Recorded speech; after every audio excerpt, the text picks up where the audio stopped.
Hello everyone and welcome to my YouTube channel. My name is Marcelo Zamora. I am a chess player, obviously. And today I want to review the 1925 game between Torre Repetto and Emmanuel Lasker. This game is called the Seventh Seal. Well, you'll see for a reason why. It introduces one of the main tactics that maybe is not as common, but it is still semi-common. And it just goes to showcase everything that back in the day maybe was not accessible. Like computers weren't accessible, so stuff like this, like tactics, wasn't really as visible. But you just had to go with your gut. And this is a tournament, 1925 Moscow. This is round 12. Torre finished sixth in this tournament. Second was Lasker. Third was actually Jose Raul Capablanca, which was pretty impressive to hear. In this tournament, with obviously, I believe, 11 world superstars and 10 Soviet masters playing in this tournament, it was very impressive. Now, Torre has a opening named after him, the Torre attack, which he plays in this game. There's also another famous player that played in this tournament, which was, I believe, let me review his name, Richard Reddy of Czechoslovakia. He obviously has opening. I do not believe I fully remember, but it's the Reddy. The Reddy's, not as formidable as some other openings, but the Torre attack is very uncommon as well. Similar, I guess, to the Trumpowski, where you get a bishop to g5 on the third move. Pawn to e3. And so this is just some theory. Lasker obviously trying to consolidate his position. Usually when you're with black, you try to get a draw at top level. I mean, if you don't watch top level chess, you may not know that. But usually when you're with black, you try to get a draw, unless you're at the lower levels, like, well, I don't want to say lower levels, I'm pretty low level. Lower level chess, in theory, lower than 2,000. You want to go for a win with black, no matter what, a draw at top level. Especially with Emmanuel Lasker, who plays second. A very formidable foe, but Torre Repetto is also a very formidable foe.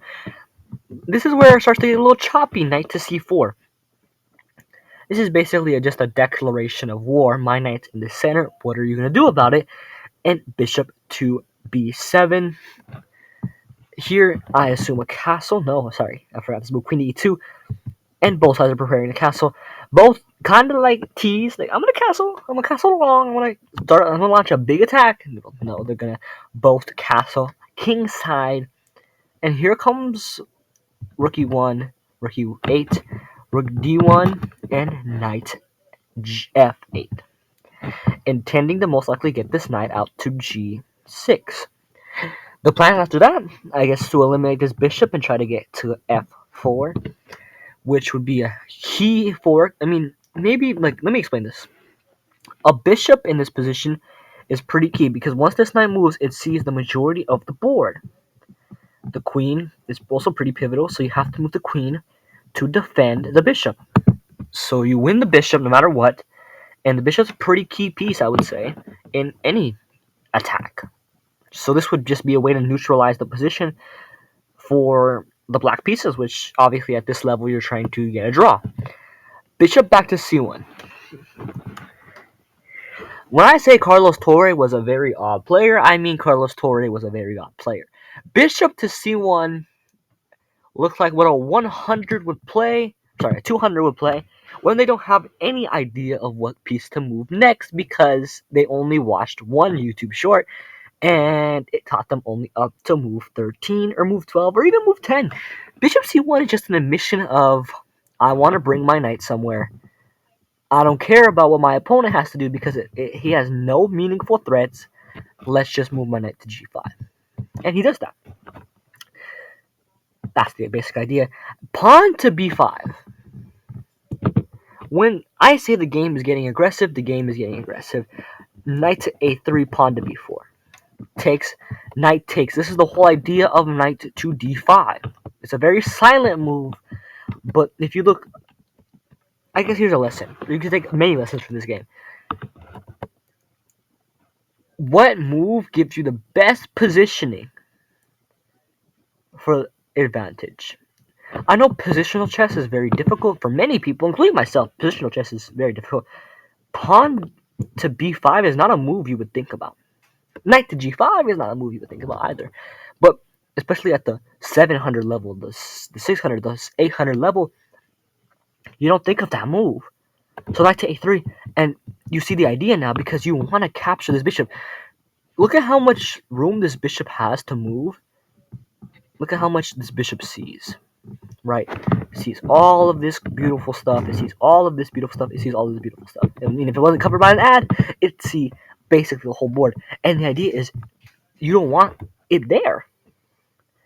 I mean, plain and simple. I mean, if white really wanted to, they say, no, I want to keep my bishop here. I want to keep my bishop on the board. They would play bishop b5. But that is a gaining of a tempo, yes, but you're aiding black in developing. I like to think queen h5. That's basically saying, I don't care what you're playing, I'm going to play me.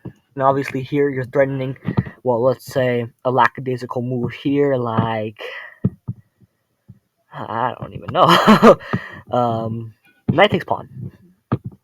Takes, you can slide over, and it is deadly. It is deadly. I don't exactly know what moves next. If you guys didn't know, I'm a 1200. So queen h5. What the heck? Queen h5. The fun starts now. Bishop takes knight. Bishop takes bishop. That bishop will be a key player in this game if you do not already know. And obviously, the whole point of putting your knight on b4 is to take that bishop. So you take back with the rook. Focus also on this rook. Here comes a deadly move. This move would kill me. Queen a, a5. Pawn to b4. Me seeing this the first time, analyzing this game, studying for a tournament, I said, why can't I take? Rook to b1 is the idea. I believe, yes, it is. Because no matter what you play, the bishop's dead. And that's not it. Defend f7. Defend it.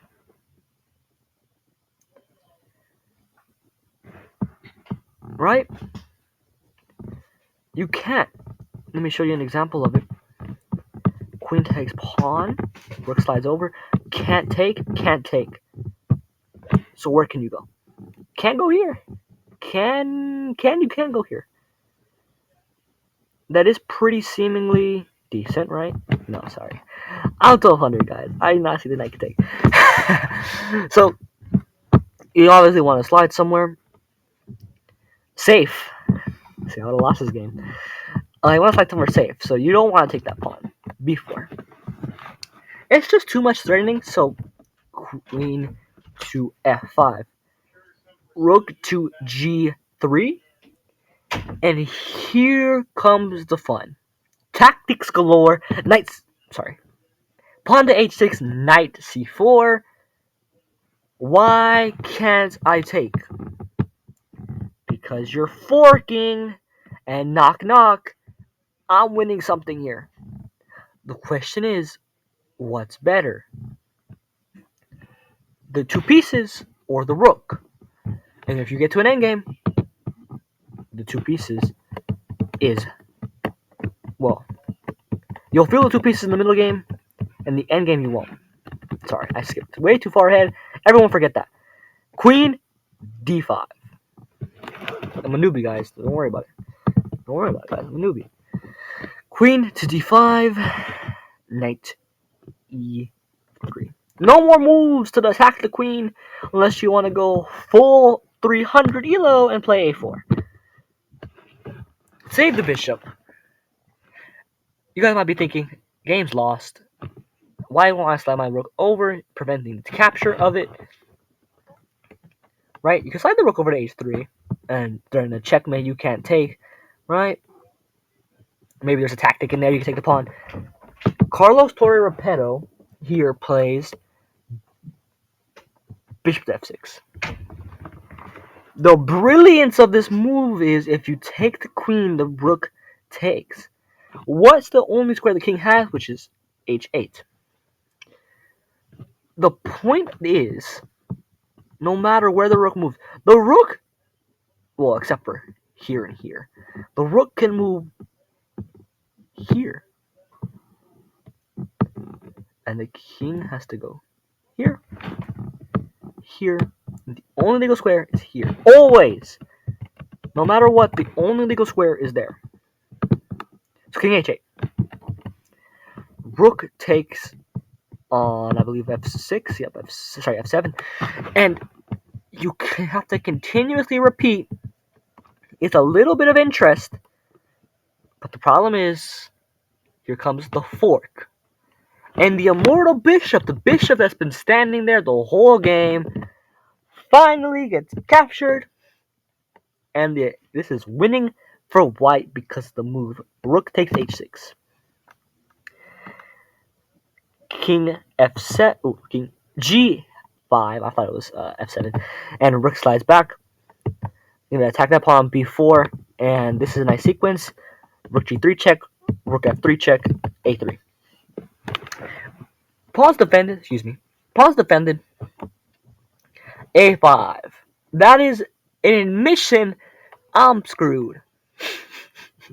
That is basically saying the same thing as I don't gotta move, man. So takes knight c4. For me, I value that move so much because for me, at my level, tempo is kind of really important.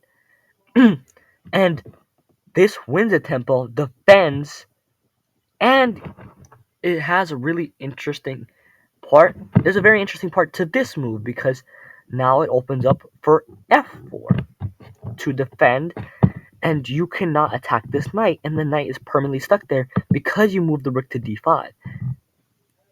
You could have moved it to a less threatening square, a more threatening square, I would say, b5. Sorry, my phone buzzed, and you have to play g3. So that gets moved, the knight gets reactivated, and sorry, I'm mixing up my words here, I'm a newbie, guys. The pawn gets taken on e6, and the king attacks, and here comes a very crucial move.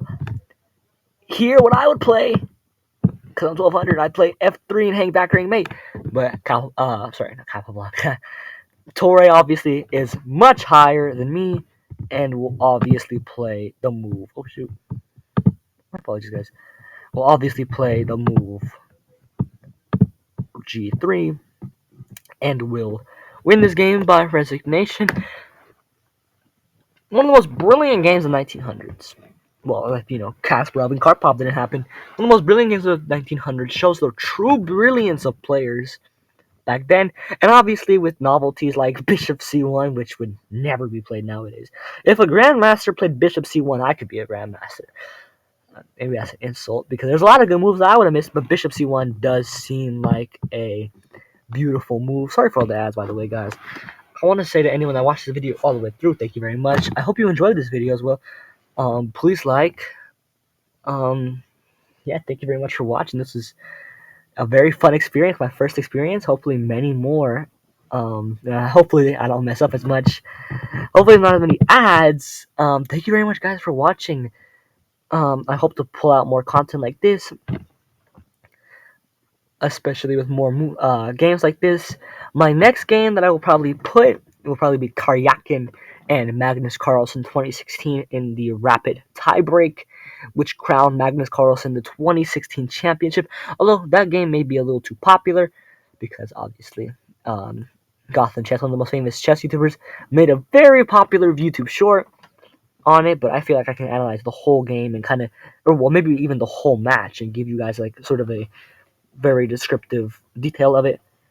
And maybe even his match with Anand in 2013, but that was also given a pretty descriptive sequence by many YouTubers. I thank you guys so much for watching. This might be a very long video. I'm not fully sure. Yeah, 14 minutes. Thank you guys so much for watching. Sorry for all the mistakes. This is me signing off.